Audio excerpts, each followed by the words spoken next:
Hello, Harris is here. In this video I'm gonna show you how to fix any issues and problems with your AliPay app on your phone.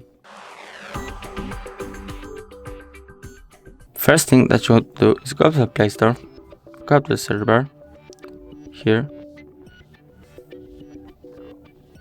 misclick, go back, AliPay,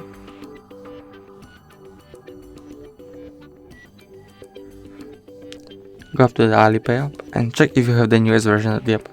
If you have the newest version of the app, there should be everything cool with the app, but if you still got some issues, I'm gonna show you 2 more ways how to fix it.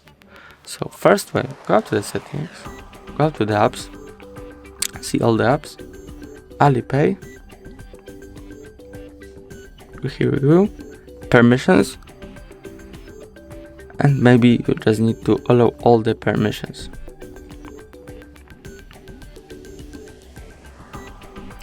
And all of them, and go to the Wi-Fi data usage and restrict the mobile data usage and just turn this on.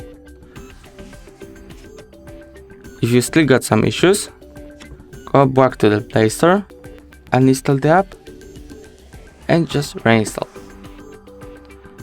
If the video was helpful, please leave a like and subscribe. Bye.